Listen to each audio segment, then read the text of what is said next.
멀리서 이렇게 뵙게 돼서 너무 반갑고요. 벌써 일곱 번째 선교와 분립 개척 컨퍼런스를 하신다는 소식에 정말 놀랍고 또 감사의 말씀도 좀 드리고 싶습니다. 여러분들 그 교회의 그 활동하는 그 이야기들을 우리 김만종 목사님을 통해서 전해 들었는데 너무 참 그 훌륭하고 또 제가 생각하고 있는 것보다 더 바르게 나가고 있다 생각이 들어서 사실 이렇게 그 컨퍼런스의 강의를 하기가 이렇게 부끄러울 수 있는 것 같은 그런 그 마음입니다. 오늘 그래도 교회 분립개척에 대한 그 이유와 분립개척의 효과라고 하는 제목으로 함께 조금 그 저희 교회 이야기를 좀 나누어 보면은 좋겠다 생각을 합니다. 제가 본의 아니게 그 분립개척을 하는 그 전문가 같이 그렇게 돼가지고요. 한국에서도 분립개척을 할 때 많이 문의를 하고 그러는데 사실 좀 부끄러운 감이 없지 않아 있습니다. 저희는 분립개척을 하기 위해서 그 애를 쓴 것이 아니라 이 강의에도 뭐 이렇게 말씀드리겠지만은 교회에 대한 고민을 하다 보니까 이렇게 여기까지 이제 온 것 같습니다. 제가 분립을 해서 이제 교회를 시작을 한 것이 이제 두 번이 되고요. 그리고 또 부목사님을 이렇게 내보내서 교인들과 함께 내보내서 교회가 이제 새롭게 세워진 것이 이제 두 번이 됩니다. 그래서 한 네 번 정도 분립개척을 좀 해보니까 어느 정도 이제 조금 감이 좀 오는 것 같고 그래서 함께 그 우리 교회의 이야기를 또 생각이 같으신 여러분들하고 같이 이제 나누면 좋겠다고 이제 생각을 합니다. 어, 아이고 이 예. 요거는 제가 여러분들께 드리는 선물입니다. 멀리서 여러분들에게 뭐 이렇게 선물 드릴 게 없어가지고 예쁜 꽃 하나 이렇게 그 가져왔는데 여러분들 이렇게 기쁘게 좀 받아주시면 좋을 것 같습니다.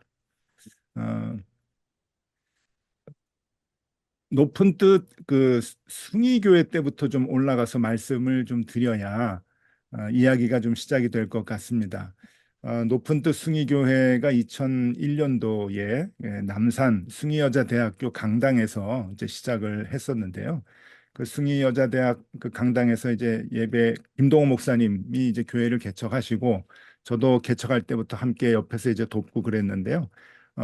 이제 교회가 8년간 그래도 잘 이렇게 그 건강하게 이렇게 성장을 했었는데 이제 학교에서 조금 나가달라라고 하는 그 이야기를 듣고 2008년도에 이제 그 분립을 하게 됩니다. 그래서 네 교회로 분립을 하게 되는데 그 네 교회 중에 한 교회가 서울의 그 북쪽에 정의여자 중고등학교라고 하는 곳으로 이제 가게 되었습니다. 그래서 정의여자 중고등학교에 높은 뜻 정의교회가 세워지게 되고요. 그 높은 뜻 정의교회에서 제가 이제 그 담임 목사로 목회를 시작을 하게 되었습니다. 높은 뜻 정의교회에 들어갈 때 교인들이 그 한 1,700명 정도가 그 시작을 같이 했었습니다. 그러니까 높은 뜻 숭의교회가 한 5천 명이 됐을 때 이제 분립을 했는데 1,700명 정도가 이제 북쪽에 있는 정의여자 고등학교로 같이 가가지고 이제 예배를 이제 드리다가 이제 들어갈 때부터 장로님들하고 교인들하고 조금 약속을 좀 하였습니다. 그게 뭔가 하면은 그 강당이 그렇게 넓은 곳이 아니기 때문에 우리가 그 계산을 좀 해보고 시뮬레이션을 좀 해보니까 교인이 한 3천 명 정도 되면은 더 이상 그 수용할 수 있는 그런 상황이 못 되더라고요. 그래서 이제 교인이 3천 명이 되면은 좀 분립하면 좋겠습니다라고 이제 그 약속을 했고 그것이 이제 오래지 않아서 조금 그 교인들이 이렇게 좀 많아지게 되었습니다. 그래서 좀 고민을 하다가 이제 3천 명 정도 이제 출석 교인이 됐을 때 교회를 두 개로 분립해야 되겠다는 생각을 하고 분립을 하는데 담임 목사가 나가지 않으면은 분립이 잘 안 될 것 같아서 제가 경기도 남양주에 덕소 지역, 지금 목회하는 곳으로 교인들하고 함께 나갔습니다. 그래서 그때 저하고 같이 교인들이 이제 나간 교인이 한 이제 700명 정도가 됩니다. 그래서 700명이 나가고 그리고 한 2,200명, 2,300명 정도가 남아서 이제 신앙생활을 했는데 그러니까 공간이 조금 이제 그 숨통이 좀 터지더라고요. 그전에는 3,000명이 막 바글바글 하니까 막 싸우기도 하고 주차 문제 그리고 뭐 교회 학교 공간 쓰는 문제 예배 끝나고 소그룹 하는 문제 이게 다 문제가 됐었는데 이제 조금 이제 공간 문제가 좀 해결이 되고 조금 어려움이 좀 없어지고 그러다 보니까 교인들이 뭐 갈등도 좀 없어지고 그랬습니다. 매번 주차하는 것도 좀 문제가 되고 주차장에서 갈등은 뭐 심심치 않게 일어나고 싸움도 하고 뭐 불미스러운 일들도 좀 있고 그랬는데 조금 공간이 넓어지니까 이제 조금 괜찮아지게 되었습니다. 높은 뜻 덕서교회가 2018년도에 덕소 고등학교에서 이제 내준 창고가 있습니다. 이 지금 사진에 보면은 왼쪽에 그 창고인데요. 우리 김만종 목사님 오시고 이제 보시고서는 어, 창고 같다고 진짜 창고라고 말씀하는데 그래서 저희는 어디에 가든지 창고교회라고 이렇게 좀 소개를 합니다. 정말 허름한 이 창고를 학교에서 내주셔가지고 그 내부를 이제 인테리어를 이제 조금 그 개조를 하고 그래서 그 안에서 이제 예배 드리는데 지금 그 사진이 그 안에서 이제 예배 드리는 그러한 그 모습입니다. 어, 여기에서 이제 그 예배를 드리다가 한 1년쯤 또 지나니까 또 교인들이 좀 많이 이제 좀 늘어나게 돼가지고요. 우리 부목사님 한 분을 파주로 이제 그 보냈습니다. 교인들 100명과 함께 이제 파주에 가서 이제 높은 뜻 파주교회를 이제 시작을 했습니다. 이건 뭐 교회가 뭐 계획을 한 것도 물론 있었지만은 장로님 중에 한 분이 이제 공장의 그 공장 건물 하나를 조금 그 내주셨습니다. 그래서 교회를 하면 좋겠다고 해서 그때 남양주 덕소의 교회, 덕소교회로 예배하러 오시는 분들 중에 일산이나 파주에서 굉장히 먼 거리죠. 거기서 오시는 분들이 이제 꽤 계셨는데 그분들을 위해서 이렇게 멀리 오시도록 하면 안 되겠다 생각이 들어서 이제 장로님이 예배당을 내주시고 그리고 저희는 계획을 해서 부목사님 한 분과 파주에서 오시는 교인 중심으로 해서 한 100분 정도가 100명 정도가 나가서 높은 뜻 파주교회를 2019년부터 시작을 했습니다. 지금 잘 건강하게 성장하고 있고요. 지금 한 200명 정도 모여서 이제 아이들 교회학교도 잘 되고 있고 아주 뭐 농촌 지역 같은 그러한 그 지역이지만은 그래도 교인들이 행복하게 젊은 교인들이 많이 함께 모여서 예배를 좀 드리고 있습니다. 어, 그 다음에 2년이 좀 지나서요.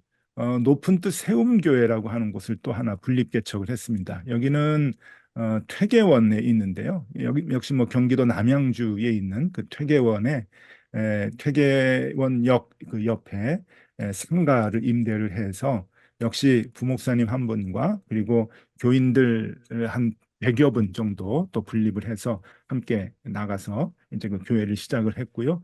이제 그 3년째 되는데 역시 건강하게 잘 성장을 하고 있습니다. 한 150명에서 200명 정도 여기도 이제 모이고 있습니다.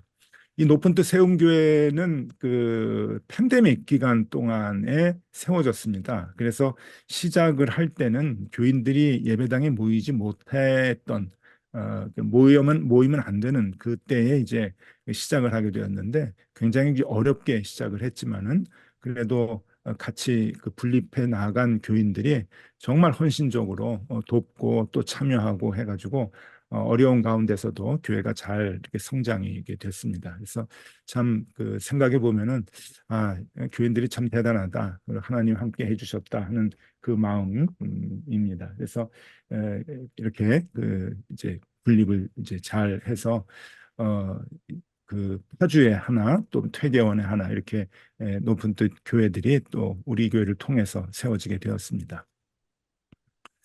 어, 그 많은 분들이 그 얘기를 하세요. 물론 그 이제 프랑크푸르트 우리 교회에도 또 김만정 목사님께도 다른 교회 분들이나 다른 많은 분들이 이제 똑같은 질문을 할 겁니다.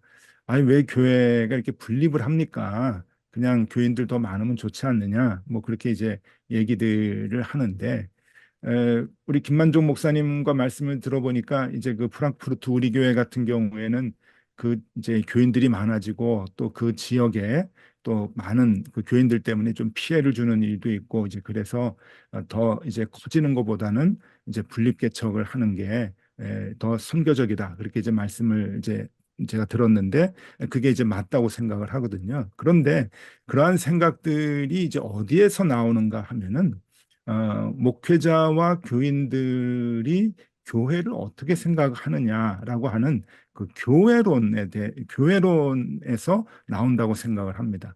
그러니까 교회에 대한 생각에 따라서 목회의 방향과 교인들이 이 교회를 어떻게 운영해 나가는 것인가 하는 것의 생각들이 이제 그 잡히게 되는 것이죠. 어, 제가 목회를 하면서 늘 고민을 하는 것은 바른 교회론입니다. 교회론을 어떻게 바르게 세우느냐.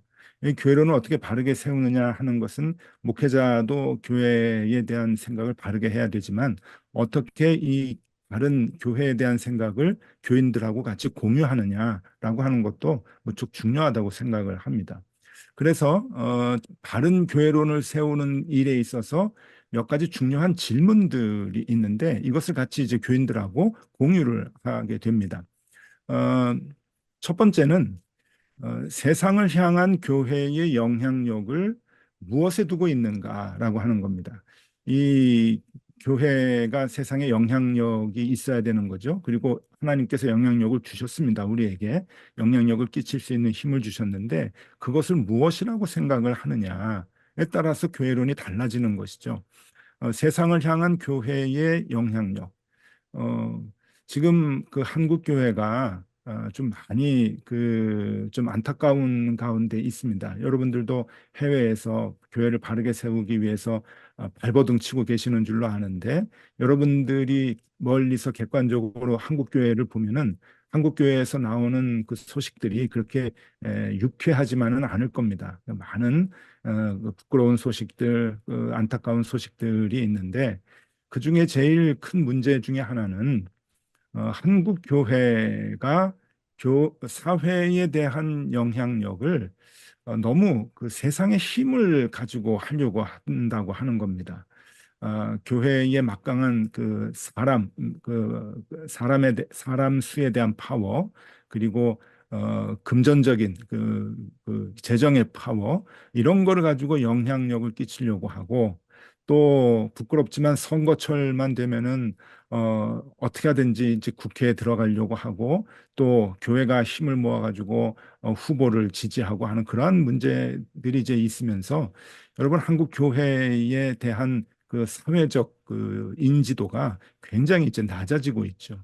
근데 교회가 그걸 잘 모르고 있습니다. 교회가 그 세상에 대한 교회의 영향력을 더 크게 가지려고 하고 그것을 세상의 힘으로 할 수 있다고 생각을 하니까 늘 안타까운 마음이 있죠. 그래서 세상을 향한 교회의 영향력을 무엇에 두고 있는가라고 하는 것이 이제 중요한 그 질문 중에 하나고요. 그다음에 이제 또 하나는 교회의 조직 관리와 복음 사역에 있어서 무게 중심이 어디로 기울고 있는가라고 하는 것을 항상 이제 목회자가 지켜보고 있어야 되는 거죠. 교회가 이제 그 사람 수가 적을 때는 몰라도 100명, 200명, 300명 막 이렇게 이제 늘어나기 시작을 하면은 이제 시스템화 되어 갑니다. 어느 교회나 그건 마찬가지입니다. 초대교회도 마찬가지고 오늘 우리 교회도 마찬가지고 프랑크푸르트 우리 교회도 마찬가지입니다.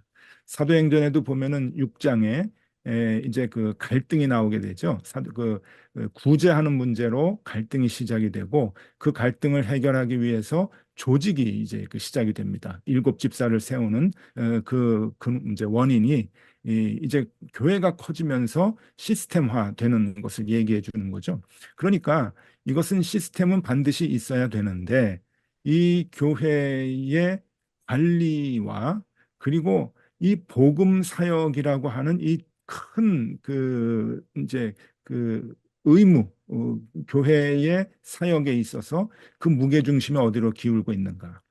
이게 복음 사역을 위한 조직이 돼야 되는데 조직을 위한 조직이 되어가고 있지는 않는가라고 하는 것을 언제나 좀 이렇게 그 민감하게 봐야 되고, 그것을 목회자뿐만이 아니고 교인들이, 특별히 의사결정을 하게 되는 중요한 위치에 있는 교인들이 함께 봐야 된다고 하는 것이죠. 그래서 우리가 교회가 이 땅에 있는 이상은 아무리 뭐 크기와 관계없이 무게 중심이 어디로 기울고 있는가, 복음 사역 쪽으로 항상 무게 중심이 기울어져야 한다라고 하는 것을 잊어서는 안 되고, 그것이 이제 중요하다라는 이제 생각입니다. 그리고 또 하나의 이제 질문은 목회자와 교인의 사역의 목적이 주님이 가셨던 십자가의 길을 가는 것이라고 생각하는가 하는 것에 대한 질문입니다. 목회자는 목회자 나름대로의 교회에서 역할이 있고 해야 할 일이 있고요. 또 교인들은 그 교회의 시스템 안에서, 재직회 안에서 이제 봉사를 하게 되는 거죠. 그 봉사가 다 사역인데, 그 목회자의 사역과 교인들의 봉사의 사역이 십자가의 길을 가고 있는 것이냐라고 하는 것에 대한 질문을 항상 해야 되는 것이죠. 주님이 가라고 하셨던 그 길, 그리고 주님이 먼저 가셨던 그 길, 주님이 마시라고 했던 그 잔, 주님이 가라고 했던 그 좁은 길을 우리가 목회자와 교인들이 함께 가고 있느냐라고 하는 것을 항상 이렇게 질문을 해야 바른 이제 교회를 세우는 데 있어서 필요한 것이다라고 이제 생각을 하는 겁니다.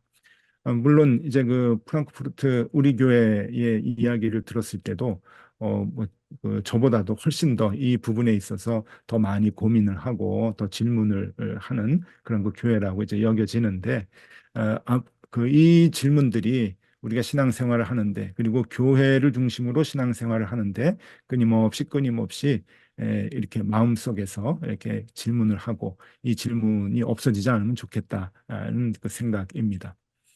어, 제가 이 교회에 대한 그 교회론을 이제 세우는 데 있어서 저에게 그 영향을 주었던 그 책들이 있습니다. 저는 이 부분이 조금 중요해서 여러분들하고 같이 좀 이렇게 나눠보고 싶은데요. 이 이제 교회론을 어떻게 이제 만들어가고 있는가라고 하는 이제 과정을 이제 말씀을 들으면 교회론에 대한 이해가 좀 쉽게 이제 될 것이고요. 그다음에 또 하나, 교회론을 만들어 나가고 교회론을 우리가 세워 나가는 데 있어서 가장 중요한 것이 이제 고민이라고 하는 겁니다. 고민. 그러니까 교회에 대한 고민, 신앙에 대한 고민들. 이게 목회자만 고민하는 것이 아니라 교인들도 같이 이제 고민을 해야 된다고 생각을 하는데, 교회론에 영향을 준 책들 이제 네 권을 여러분들에게 좀 소개해 드리려고 하는데요. 같이 조금 이렇게 그 봐주시면 좋을 것 같습니다. 아마 책을 구하기는 쉽지는 않을 것 같고요. 이렇게 한국에서도 뭐 구하기가 뭐 쉽지는 않은 옛날 책입니다. 제가 옛날에 공부할 때 도전을 많이 받았던 책이기 때문에, 그래서 같이 여러분들이 읽으셨던 책도 이제 있고 그런데 같이 한번 봐주시면 좋을 것 같습니다. 제일 먼저 소개해드릴 책은 그 장미의 이름이라고 하는 책입니다. 이 장미의 이름은 그 이제 움베르토 에코라고 하는 지금 그 이탈리아의 볼로냐 대학교의 그 철학 교수님이셨죠. 굉장히 이제 해박한 신학적 지식과 그 철학적 지식을 갖고 있는 분인데, 이분이 쓴 그 소설입니다. 근데 소설인데요. 이 책은 그 소설이지만 그 이탈리아의 그 카톨릭에 대한 그 비판에 대한 책이고, 그 카톨릭에 대한 그 비판을 쓰면서 다른 그 기독교 신앙이 무엇이냐라고 하는 것을 이제 얘기해 주는 그런 그 책입니다. 이 그 umberto 에코 이제 그 교수님이 쓴 그 이 책이 이제 1980년에 이제 출판이 되었는데요. 이게 이제 베스트셀러가 되어서 그 나중에 이제 미국에서 영화로도 만들었죠. 장미의 이름이라고 하는 그 영화도 이제 만들어졌는데, 저는 뭐 책도 보고 영화도 봤습니다만은, 영화는 아무래도 이제 흥행이 목적이기 때문에 중요한 그 신학적 논쟁은 다 빼고 뭐 이제 그 재미있는 그 내용들이 여자의 문제, 뭐 연애 문제, 뭐 이런 거, 살인 문제 이런 거를 돋보이게 하면서 이제 그 이야기를 풀어나가는데 뭐 영화는 영화대로 뭐 의미가 있었습니다만은 원래 이 장미의 이름이라고 하는 이 소설은 그 신학적 논쟁입니다. 그 신학적 논쟁을 이제 그 해나가는 모습을 보면서 이제 그 바른 신앙을 찾아가는 그러한 그 이제 소설인데요. 어, 이게 이제 영화 포스터죠. 그 션 코네리가 주연을 맡아서 그 윌리엄 그 수도사의 역할을 했던 이제 그러한 그 영화의 포스터입니다.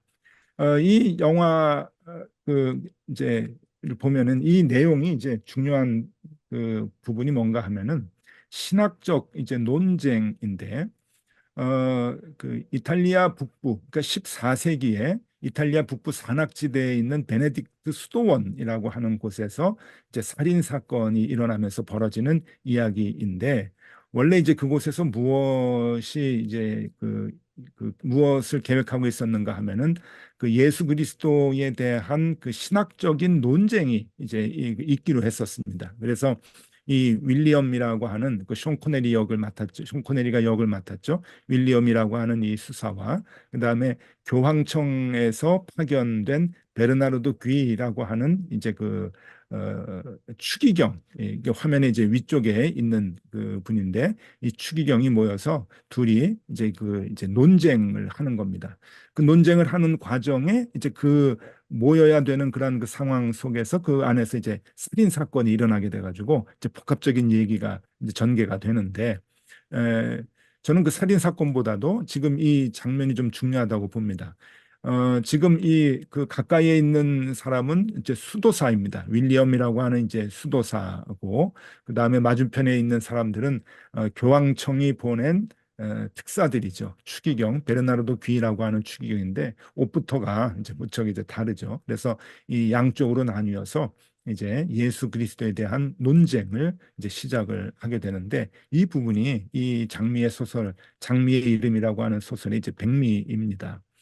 자, 이 왼쪽에 있는 부분이 이제 수도사들이고요. 그리고 오른쪽에 이 모자를 쓰고 있는 분들이 이제 추기경의 이제 그 부류입니다. 분들인데 여기에서 이제 그 논쟁 중에 정말 그 제가 책을 읽으면서 영화를 보면서 좀 감동을 받았던 하는 제 마음속에 아직도 남아 있는 그러한 그 부분이 있는데 이 윌리엄 수도사가 이렇게 얘기를 합니다.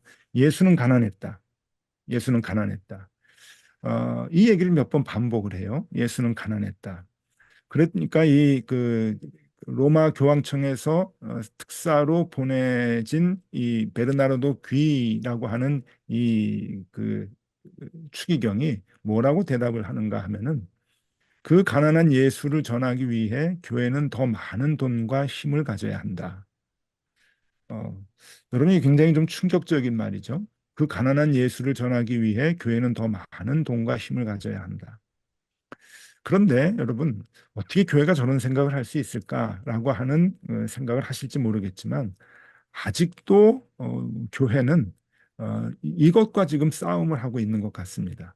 그러니까 예수님 당시에 예수님과 그리고 바리새인들의 싸움도 결국은 이 싸움이었고요. 그리고 중세의 그 종교 개혁을 했던 그 시대에도 결국은 이 싸움이었고 오늘날 한국 교회가 많이 망가지고 있다고 다들 그 걱정들 하는데 한국 교회 문제도 결국은 이 문제입니다. 예수는 가난했다라고 하는 이 수도사들의 이야기와 거기에 답하는 그 가난한 예수를 전하기 위해 교회는 더 많은 돈과 힘을 가져야 한다라고 하는 그 생각들이 아직도 첨예하게 교회 안에서 대립되고 있다고 하는 겁니다. 그래서 교회론에 대한 목회자들의 생각들을 가만히 보면 이 둘 중에 하나입니다. 근데 사실 더 많은 힘과 돈을 가져야 한다고 하는 생각이 더 많죠. 그래서 목회를 정말 열심히 하고 목회를 위해서 정말 헌신들을 하는데 결국은 더 교회를 커지게 하기 위해서 교회가 더 영향력을 끼치기 위해서 더 많은 힘을 가져야 된다라고 생각을 하면서 목회를 하는 경향들이 좀 많이 있는 거죠. 그래서 이 부분이 저에게 가장 이게 크게 충격으로 좀 다가왔던 부분이었던 것 같습니다. 자, 그 다음에 책은 그 알란 슈레크라고 하는 이분은 그 가톨릭 신부입니다. 이분이 쓴 가톨릭 교회사라고 하는 그 책인데요.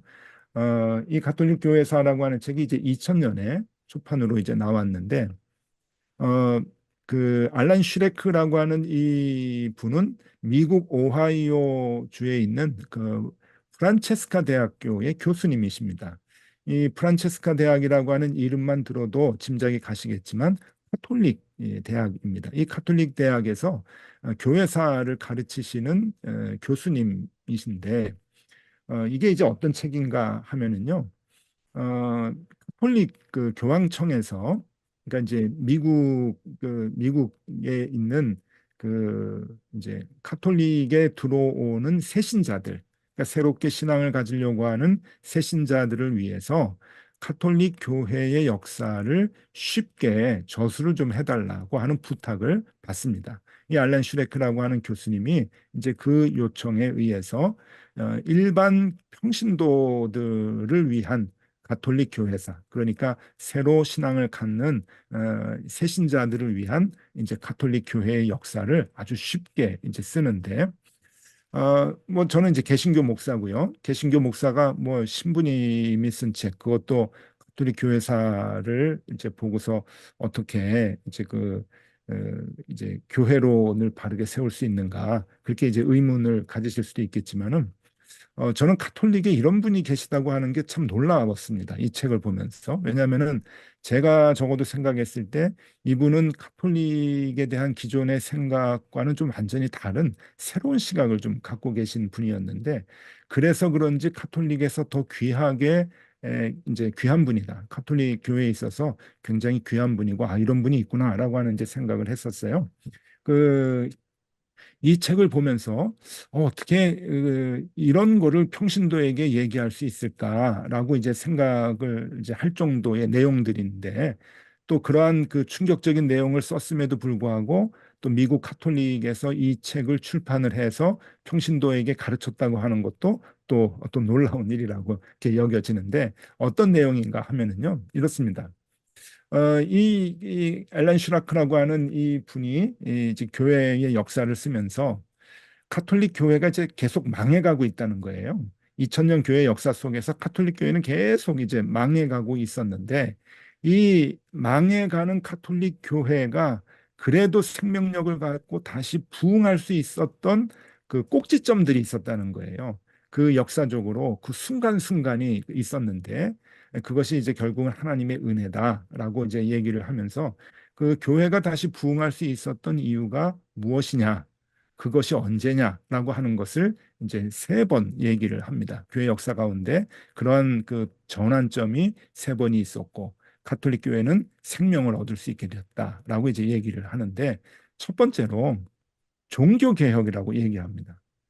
이 종교 개혁은 여러분 이제 여러분들도 이제 종교 개혁의 땅인 독일에서 신앙생활을 하고 계셔서 종교 개혁하면은 늘 특별한 그 마음을 갖고 계시겠지만 우리 개신교 입장에서는 종교 개혁이라고 하면은 아주 마음이 뜨거워지고 정말 바르게 싸워서 교회를 개혁했다라고 이렇게 자부심을 갖지만 가톨릭 입장에서 보면은 굉장히 수치스러운 역사였죠. 그리고 같이 예수를 믿었던 한 형제의 부류들이 완전히 이제 그 떼어져 나가서 이제 그 새롭게 교회를 시작하는 그 모습을 보면서 어떨 때는 이제 적대감도 좀 있고 어떨 때는 좌절감도 있고 하여튼 그런 그 부끄러운 그 역사였는데 이 엘란 슈라크라고 하는 이 교수님은 종교 개혁을 겪으면서 카톨릭은 다시 반성을 하게 됐다라고 이야기를 합니다. 그 중에서도 선교라고 하는 게 무엇인가 하는 것을 생각하게 됐다는 거예요. 참된 선교가 무엇인가? 그 전에는 카톨릭의 그 엄청난 돈, 엄청난 힘, 아까 그 베르나르도 귀라고 하는 추기경의 말대로 엄청난 힘과 돈을 통해서 그리고 수도원 조직이나 이런 것들을 통해서 복음을 전하려고 이제 애를 썼는데 그것이 아니었다라고 하는 것을 이제 깨닫게 되었다는 겁니다. 그래서 바르게 선교할 수 있는 계기가 종교 개혁을 통해서 아이러니컬하게도 역설적이게도 종교 개혁이라고 하는 그 순간을 통해서 교회는 다시 선교에 대한 불을 지필 수 있었다라고 이야기를 합니다. 어, 실제적으로 역사를 보면은요, 종교 개혁 후에 카톨릭 내에서 예수회라고 하는 선교회가 이제 조직이 됩니다.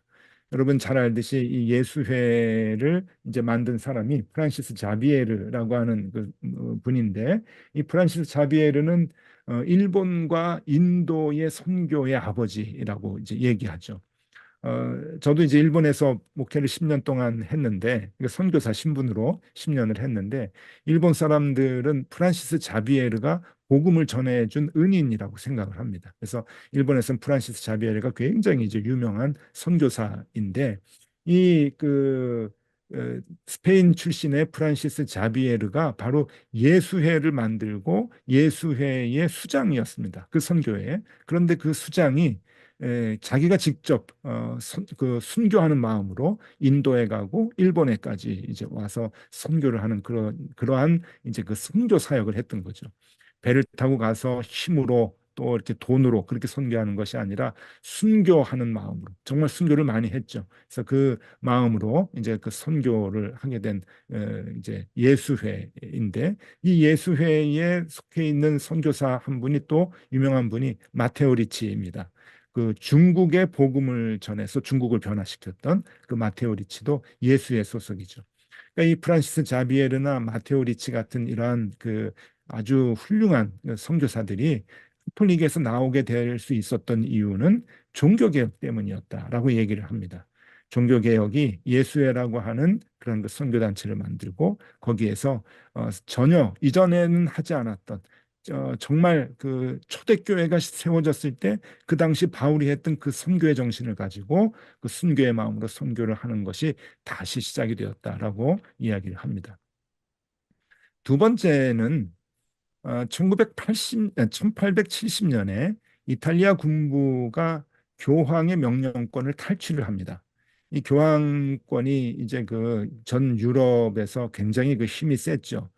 그래서 각 나라의 왕들까지도 이제 막 그 세우고 또 폐위시키고 하는 그런 엄청난 힘을 쥐고 있었는데, 그 힘이 점차 점차 이제 그 쇠퇴해져 가다가 1870년에는 교황의 명령권을 탈취하고 세상 정부가 나라를 다스리게 되는 이제 그러한 그 상황이 됩니다. 이탈리아가 이제 그렇게 되는데, 이때 이제 많은 사람들이 카톨릭은 망했다. 카톨릭은 이제 더 이상 이 땅에서의 영향력을 끼칠 수 없다라고 그렇게 이제 절망을 하고 있었는데, 아니라는 거죠. 이 알란 슈라크라고 하는 이 교수님은 이때가 교회가 다시 살아나는 놀라운 계기가 되었다라고 얘기를 합니다. 왜냐하면은 교회가 힘써야 할 영성이 세상이 아니라 정말 하나님께 집중하고, 그리고 하나님을 향한 그러한 그 열정을 다시금 갖게 되는 계기가 되었다라고 이야기를 합니다. 그전에는 세상을 호령하고 그 세상의 모든 그 일에 대한, 정치에 대한, 그리고 세상에 돌아가는 모든 역사에 대해서 관장을 하고 그리고 그 주인이 되려고 했던 그러한 그 마음에서 이제는 오로지 하나님께 집중하고 성령의 도우심을 받는 그 교회가 될 수 있었던 것은 이 1870년 교회가 모든 것을 잃고 난 뒤였다라고 이야기를 합니다. 그래서 이것은 하나님의 축복이라고 얘기를 하더라고요. 마지막 또 하나가 있는데, 마지막 하나는 20세기 그 무솔리니가 2차 세계대전 전에 교회의 땅을 다 탈취를 합니다. 그래서 지금 그 바티칸으로 이제 그 축소를 시키죠. 교황의 명령권은 이미 탈취를 했지만 교황의 재산 땅이 너무 넓었습니다. 교황청에. 그래서 거진 뭐 이탈리아의 땅에 뭐 3분의 1 정도가 뭐그 교황 땅이라고 이렇게 얘기할 정도였는데, 그런데 그걸 다 이제 그 무솔리니 정권이 탈취를 하고 지금의 바티칸으로 아주 그 몰아넣었죠. 그래서 거기에서만 너희들이 종교 활동을 해라라고 이제 했을 때, 이때 정말 카톨릭은 이제야 정말 다 빼앗기고 다 망했다라고 생각을 했다고 합니다. 그런데 이 엘란 슈라크 교수님이 얘기는 이때가 다시금 또 교회가 어, 생명력을 갖고 살아날 수 있는 은혜의 순간이었다라고 얘기를 하죠. 왜냐하면은 이 땅에 있는 모든 땅을 다 세상에게 빼앗겼지만 하나님의 나라의 확장은 이 땅의 영토에 있지 않다고 하는 것을 비로소 깨닫게 되었다라고 말합니다. 교회가 하나님의 나라의 영토를 확장시키기 위한 도구가 되고 교인들이 그 일을 위해서 힘을 써야 되는데 그것은 이 세상의 땅을 넓히는 일이 아니라고 하는 거죠. 하나님의 나라의 영토를 넓히는 것은 땅을 넓히는 거하고는 관계없다.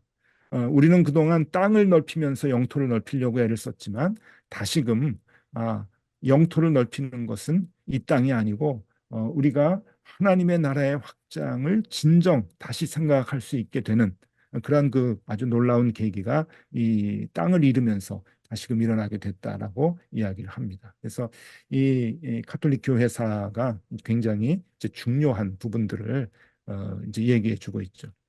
이 책을 읽으면서 참 감동이 좀 많았습니다. 좀 활자도 크고 좀 그 쉬운 책인데 내용은 굉장히 이제 그 아주 그 크게 그 저에게 좀 충격을 주어서 아직도 이 교회의 생명력이 어디에 있는가라고 하는 걸 생각할 때 이 분의 그 시각을 제가 많이 간직을 하고 있습니다. 자, 이것이 이제 그 두 번째 그 책이고요. 또 하나의 책은요. 요거는 뭐 신학적인 책은 아닙니다. 이제 경제학의 책인데 1976년도에 이제 한국에서 이제 번역이 되어 가지고 그 제가 그 이제 신학교를 막 다닐 때 젊은이들이 굉장히 그 유행하면서 이제 봤던 이제 그런 책인데 아마 여러분들 가운데서도 연세 드신 분들 또 경제학 공부하시는 분들은 한 번쯤 다 보셨던 책이 아닌가 생각이 듭니다. 작은 것이 아름답다라고 하는 에른스트 슈마우라고 하는 독일 계통의 그 이제 교수님이시죠. 콜롬비아 대학, 미국 콜롬비아 대학의 경제학과 이제 교수님이신데 이분은 경제학 분야에서 좀 마이너리티이신 분입니다. 그래서 언제나 경제학에서 좀 쓴소리를 해가지고 그렇게 이제 그 거시적인 경제학계에서는 뭐 이렇게 그 환영을 받지 못하는 분이지만은 이 작은 것이 아름답다라고 하는 이 말을 유행시켰던 그러한 그 영향력이 있는 그 경제학자였죠. 이 에른스트 슈마어라고 하는 이 분이 이 경제학을 이제 그 작은 것이 아름답다라고 하는 이야기를 쓰면서 뭐라고 얘기를 하시는가 하면은요, 이 작은 것에 대한 의미를 이렇게 그 부여를 합니다. 어, 경제 성장이 물질적인 풍요를 약속한다고 해도 그 과정에서 환경 및 인간성 파괴라는 결과를 낳는다면 성장 지상주의는 맹목적 수용의 대상이 아니라 성찰과 반성의 대상이다. 어, 커지는 것만이 좋은 것이 아니라고 하는 겁니다. 경제 규모가 커지는 것만이 좋은 것이 아니다. 어, 이게 그 인간성 파괴가 이제 나타나기 시작을 한다면 그것은 성장과 반성의 대상이다. 그러니까 경제 규모가 커지게 되면은 인간성 파괴가 반드시 나타난다는 거예요. 이분의 논리로는. 그러면서 또 무슨 말씀을 하냐면은 인간이 자신의 행복을 위해서 스스로 조절하고 통제할 수 있을 정도의 경제 규모를 유지할 때 비로소 쾌적한 자연환경과 인간의 행복이 공존하는 경제 구조가 확보될 수 있다라고 얘기를 합니다. 근데 이분이 이제 이것을 주장한 게 1970년대 후반인데 여러분 지금 세계 경제 규모를 한번 보시면 이거 이 선을 다 넘어섰습니다. 넘어선 지가 오래죠. 그래서 통제가 안 됩니다. 지금은 세계 경제가 인간의 힘으로 어느 한 나라의 힘으로 절대 통제가 안 됩니다. 지금 러시아하고 우크라이나가 전쟁을 하니까 전 세계의 그 건축 자재 다 배로 이제 뛰었습니다. 뭐 난리가 나죠. 그리고 집값들이 다 올랐습니다. 또 팬데믹하고 이제 그 또 연결이 돼가지고 경제적으로 얼마나 많이 어려움을 당하는지 모릅니다. 그러니까 지구촌 한쪽에서 전쟁을 하게 되면 그리고 이스라엘과 이제 가자 지구가 이제 서로 전쟁을 하고 이런 상황이 되면은 물가가 오르게 되는 거예요. 모든 나라가. 그러니까 여러분 다 피부로 느끼실 겁니다. 이게 인간이 통제가 안 되는 거예요. 경제 규모가 이제 너무 커졌으니까 이분이 이제 그것을 늘 이제 염려를 했던 것이죠. 경제 규모가 커지면 안 된다. 아, 인간이 스스로 통제할 수 있어야 된다. 그래야 행복하다라고 하는 겁니다.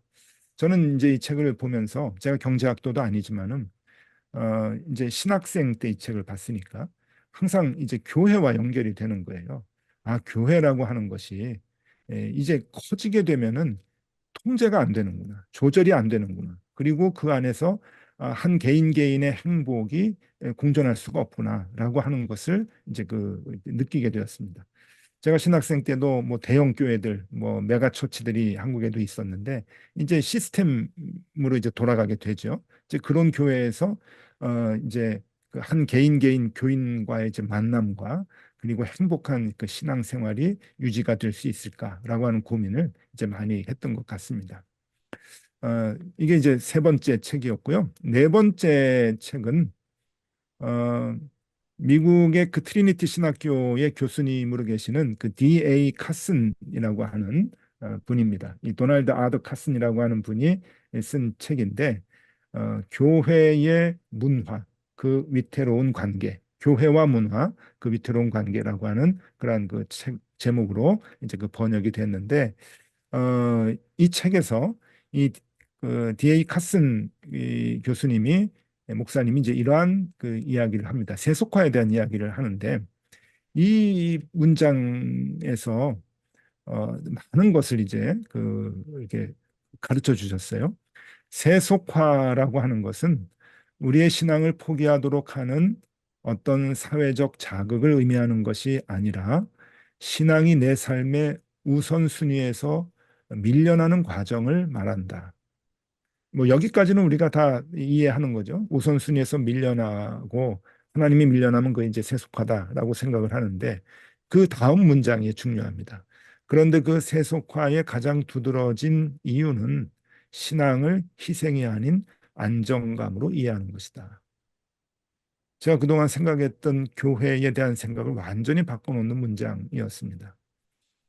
신앙생활은 희생이 목적이 돼야 되는데 우리가 안정감을 취하려고 한다면 여러분 목사도 그러거든요. 교회가 작았을 때는 목회자가 좀 고생을 하니까 어떻게든 교회를 좀 키워서 월급도 좀 제대로 받고 좀 그 대우도 제대로 받고 안정감 있게 목회를 해나가려고 하는 그런 마음이 목회자들에게도 있습니다.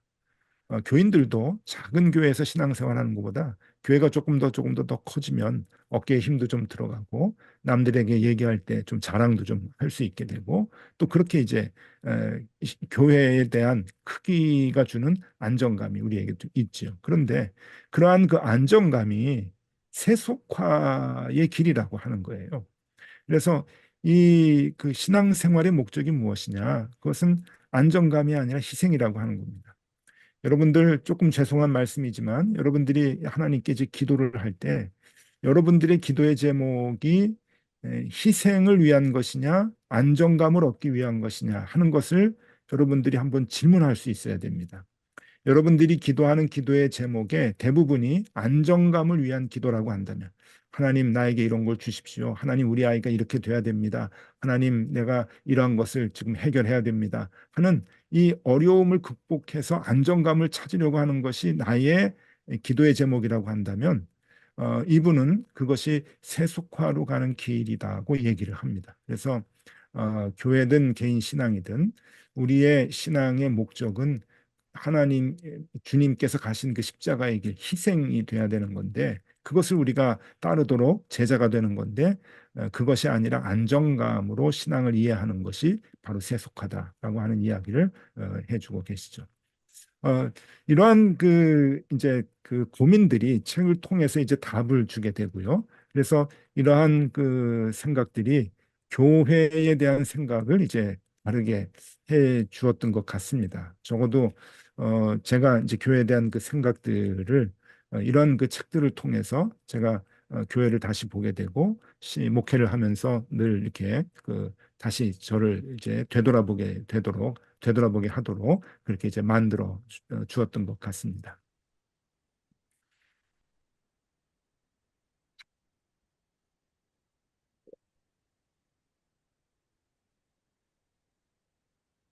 예, 이제 좀 분립 얘기를 조금 해보면은요. 그래서 이제 그러한 교회론을 이제 정립을 하고 이제 갖고 있으니까 이 교회의 분립과 개척에 대한 이제 답들이 이제 나오게 되는 거거든요. 그래서 이제 한국에서도 제가 자꾸 이제 교회 담임 목사 하다가 또 교인들하고 같이 나와서 또 새롭게 교회를 하니까 어떤 분들은 저보고 미쳤다 뭐 얘기도 하고 아니 교회가 더 커지면 좋지 왜 자꾸 이렇게 일부러 작아지고 또 서울도 아니고 경기도 지역으로 또 가느냐 뭐 이런 얘기도 합니다. 또 덕소에서 그 잘 신앙생활 하다가 어, 제일 그 일을 잘했던 이제 부목사님들이 계셨는데 그 부목사님 한 분 한 분 그 두 분에게 아주 중추적인 역할을 했거든요. 그분들이 그 두 분에게 하나씩 또 교인들 100명씩 떼어서 교회를 세우니까 저보고 정신이 있냐 없냐 뭐 그런 얘기도 하고 어떻게 또 교회 하려고 그러냐 이제 그런 얘기들도 이제 많이 하는데 그런 고민들이 저라고 왜 없었겠습니까? 그런데 고민을 하다가도 고민은 짧게, 그러나 결단은 쉽게 합니다. 왜냐하면은 교회론이 확고하거든요. 교회에 대한 생각이 이렇게 나름대로 있으니까 이 분립과 개척에 대한 것은 어렵지가 않습니다. 이 교회 분립 개척의 그 이유가 그 몇 가지가 있는데 첫 번째는 세속화를 막기 위한 고민이었습니다. 자꾸 교회가 커지면 안정감을 얻게 되죠. 아까도 얘기했듯이 그 안정감은 세속화의 길이거든요. 그러니까 교회는 자꾸 긴장을 해야 되고 자꾸 도전을 받고 또 새로운 희생을 해야 되는데 세속화가 이제 되는 그 기미가 좀 보이는 겁니다. 그러면은 세속화를 막기 위한 결단을 좀 해야 된다 하는 얘기고요. 두 번째는 교회의 본질을 찾기 위한 고민입니다. 교회의 본질이 무엇이냐? 어, 마태복음에 보면은 교회라고 하는 단어가 두 번 나옵니다. 이건 제가 그 교회를 세우는 교회라고 하는 책에도 썼기 때문에 읽어보신 분들은 공유할 수 있는 건데요, 같이요. 마태복음 16장에 한 번 나오고 마태복음 18장에 한 번 나옵니다. 예수님이 교회라고 하는 단어를 딱 두 번 쓰셨습니다. 마태복음 16장은 교회가 세워지는 데 이제 쓰신 거죠. 베드로가 주는 그리스도시요 살아계신 하나님의 아들입니다라고 하는 고백을 했을 때 그 고백 위에 교회를 세운다고 말씀을 하실 때 교회라는 단어를 쓰십니다. 그리고 마태복음 18장에서는 그 교회에서 구성원들이 어떻게 신앙생활을 해야 하는지를 가르쳐 주시고 계시는데 거기에서 그 예수의 제자로 사는 것에 대한 독려를 해야 된다. 그리고 함께 천국에 들어갈 수 있도록 서로 이끌어줘야 된다라고 하는 이야기를 하십니다. 그러면서 교회라는 단어를 쓰세요. 그러니까 잘못한 점이 있으면은 권면을 해서 다시 그리스도의 제자의 길을 갈 수 있도록 돌아오도록 하는 것이 교회의 역할이고, 그리고 함께 천국에 갈 수 있도록 하는 것이 이 교인들의 역할, 교회의 역할이다라고 하는 거예요.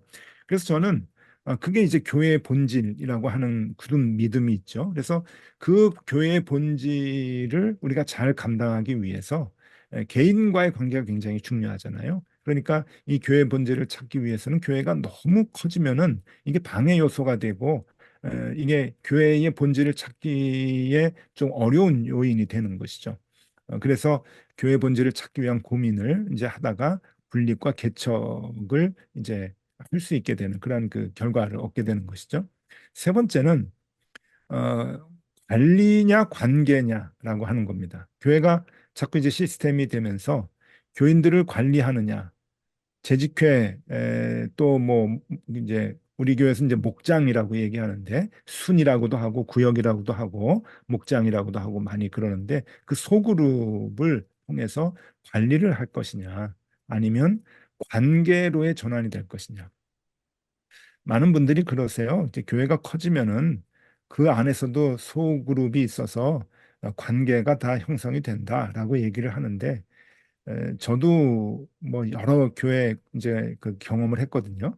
저는 일본에서 목회할 때 30명 교회에서부터 시작을 했습니다.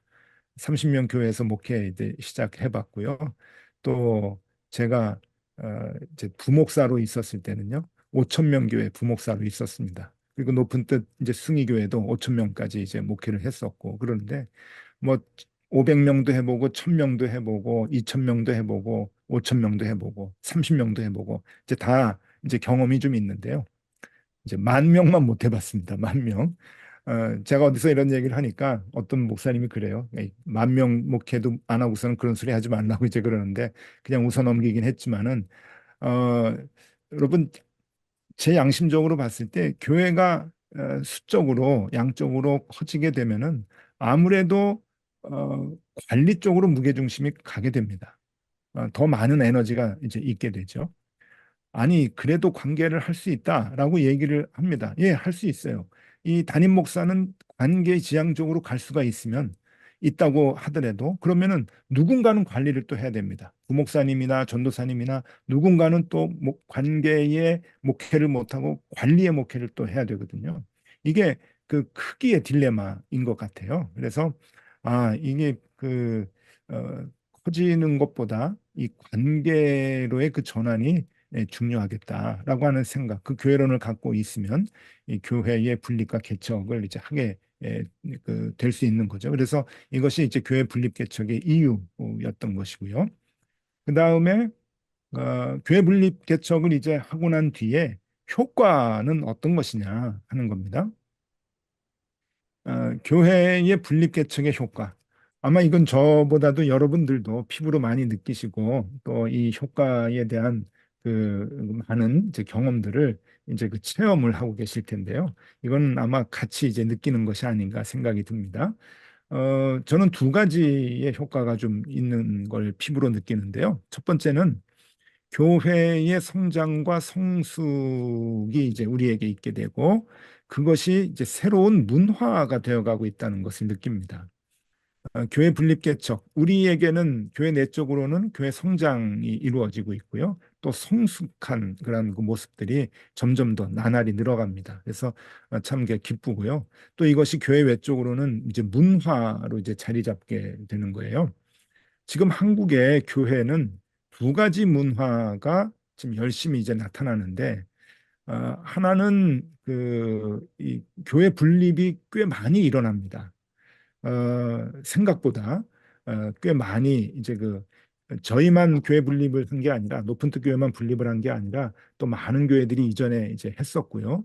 그리고 우리도 하고 또 다른 교회도 이제 분립을 하면서 이 교회 성장이 되고 성숙한 모습들이 이제 그 드러나는 그 결과들을 보면서 많은 교회들이 이제 교회를 이제 분립을 하는 이제 그러한 그 모습들이 이제 한국 교회에 꽤 있습니다.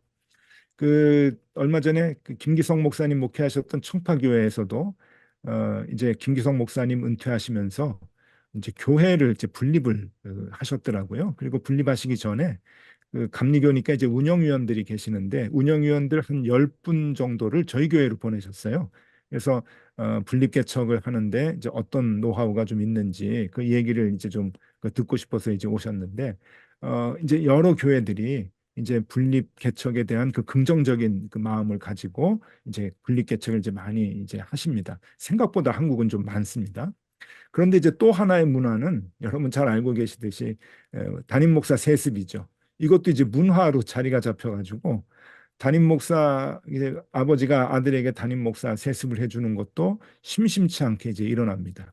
전에는 이게 법적으로 문제가 돼서 갈등도 많이 있고 저항도 있고 그러는데 이것이 어떻게 그냥 그 슬그머니 넘어가더니 이제 문화가 돼가지고 여기저기서 지금 대형 교회들을 중심으로 해서 아들에게 담임 목사 세습을 이제 하는 그러한 그 교회들이 많아지게 되는데 이렇게 지금 극과 극의 문화가 양립하고 있습니다.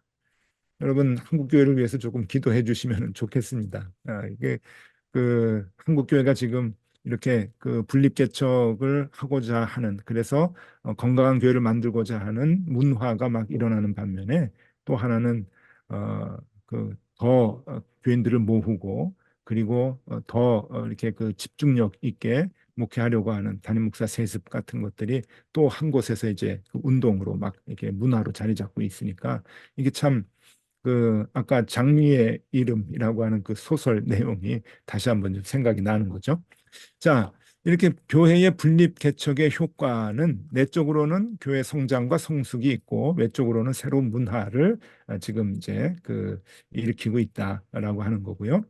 그다음에 이제 또 하나는 어, 복음의 방관자가 아닌 복음의 참여자가 되는 것을 이제 봅니다. 선교사를 한 분 파송을 하게 되면은 선교사로 파송되는 분은 파송하는 거지만 교회의 분들은 이제 보내는 자들이잖아요. 그래서 선교사를 위해서 같이 기도해주고 하면서 이 선교가 교회에 많은 그 에너지를 이렇게 줍니다. 보내는 사람에게도 주고 가는 사람에게도 주고 그러는데 이 교회 분립을 이제 해보니까 이제 100명을 이제 떼어서 분립 개척을 한다라고 하면 그들이 선교사죠. 새로운 지역에 가서 또 하나님의 교회를 세우는데 이 복음 때문에 이제 나아가는 목회자와 교인들을 보면서 이분들이 이제 선교사인데 이분들은 보냄을 받는 선교사이고 나머지 교회에 남아 있는 교인들은 어, 보내는 선교사가 되는 거죠. 그러니까 이 모든 분들이 교회의 구성원 100%가 이 선교에 참여하는 게 됩니다. 그러니까 저희 교회 교인들이 에, 이제 새로운 교인이 이제 100명이 나가서 교회를 세운다라고 하면은 그 교인들과 나머지 있는 또 다른 교인들 모두가 한 교회를 세우기 위해서 함께 아파하는 거죠. 함께 신앙생활하던 분들이 이제 찢어지게 되고 헤어지게 되니까 아픔 그 자체죠. 여러분 교회 학교 아이들은 막 웁니다. 같이 놀던 그 친구들이 나는 부모님 따라서 다른 교회 가고 새로운 교회 가고 어떤 이들은 남아 있고 그러면은 애들은 울고요. 그리고 목장에서도 교인들이 헤어지고 이제 그러면은 안타까운 마음 이제 있는데 그게 다 희생이잖아요. 그런데 그 희생은 선교를 위한 것은 다 희생 아닙니까? 그 희생이 모든 교인들이 이 한 교회를 세우는 일에 참여자가 되는 것이죠. 이러한 이벤트가 없을 때, 이벤트라고 얘기해서 조금 죄송하긴 한데, 이러한 교회의 이벤트가 없을 때는 교인들은 그저 방관자들이 많습니다. 교회가 양적으로 커지게 되면 더욱더 많죠. 익명의 그리스도인이라고 얘기할 수 있는 그냥 예배만 드리고 슬그머니 가서 이름도 없는 그런 교인들이 무척 많은데 이게 늘 이제 교회 안에 해결해야 되는 문제 아닙니까? 그 8대2라고 하는 법칙이 있잖아요. 언제나 그 80%는 그 방관자가 되고 20%는 언제나 열심히 일하는 거예요. 교회가 이제 100명이다. 교인이 100명이다 그러면은요. 20명이 모든 일은 다 합니다. 교회 학교도 하고 찬양대도 하고 80명은 그냥 방관자인 거죠. 1000명이다라고 하면은 200명이 이제 모든 일을 다 하는 거예요. 이 8대2 법칙이 교회 안에서도 그대로 이제 나타나게 되는데 어떻게 하면은 모든 교인들이 이 복음의 참여자가 되게 할 수 있느냐? 저는 교회 분립 개척, 이게 교회 한 교회를 세우는 일, 이 일이 가장 좋은 어, 그 어, 목회적인 프로그램이라고 생각을 합니다. 이 프로그램을 통해서 희생을 맛보고 아픔을 맛보고 그리고 그것을 통해서 단단해지고 성숙해지고 그러면서 또 하나 교회를 세워가면서 함께 기도하고 하는 이 모습이 정말 그 교인들에게 복음에 직접 참여하는 자로 선교에 참여한 자로 그렇게 이제 만들고 있다라고 하는 것이죠. 자, 이제 마지막입니다. 마지막으로 하나 더 말씀을 드리면은 교회가 이제 코로나 팬데믹의 영향을 받지 않았던 이유. 저희 교회는 그 코로나 기간 3년 동안에 이제 교인들이 모이지 못했습니다. 뭐 다 그랬죠, 한국에는. 그래서 사실 한국에 문 닫은 교회들이 많이 있고요. 또 이렇게 엄청나게 좀 피해를 본 교회들이 참 많이 있습니다. 많이 어떤 분들이 그래요. 이제 소규모 교회들이 문을 많이 닫았다라고 얘기를 하지만 저는 이제 크기하고는 큰 관계는 없다고 봅니다. 대형 교회들도 피해를 본 교회들이 있죠. 이제 문을 닫지는 않았지만 피해를 많이 본 교회들도 있고 작은 교회도 생명력 있게 더 건강해진 교회들도 있습니다. 그러니까 이 코로나 팬데믹 기간에 크기 때문에 영향을 받은 것은 아닌 것 같아요. 근데 이제 우리 교회는 여러분, 뭐 좀 자랑 같기도 하지만 전혀 영향이 없었습니다. 어, 그런데 그 이유를 이게 조금 나중에 좀 분석을 해보면은 역시 교회론 때문이었던 것 같아요. 여러분들 교회도 팬데믹 기간 동안에 크게 영향을 받지 않았던 것으로 제가 알고 있는데 역시 같은 교회론 때문에 그러지 않았을까 생각을 합니다. 어, 저희가 교회에 대한 생각이 첫 번째는 교회의 성장이 외형적인 것에 있지 않다고 생각했습니다. 처음부터 그런 생각을 갖고 있고 그 생각을 목회자와 교인들이 같이 공유를 했기 때문에 언제나 외형적인 성장에 그 염두를 외형적인 성장을 염두에 두지 않았죠. 그리고 그것을 목적으로 목회 활동을 하지 않았습니다. 그리고 교회 프로그램을 언제나 그런 것에 두지 않았죠. 그래서 외형적인 것에 있지 않다고 이제 생각을 했고 그것이 외형적인 성장이 교회 성장이라고 생각을 안 했던 것이 정말 이 위태로운 시기에 굉장히 중요한 생명력을 주었던 것 같습니다. 그다음에 두 번째는 모이는 교회를 지향하고 흩어지는 교회를 지향했기 때문입니다. 모이는 교회를 저희는 이렇게 힘쓰지 않았거든요.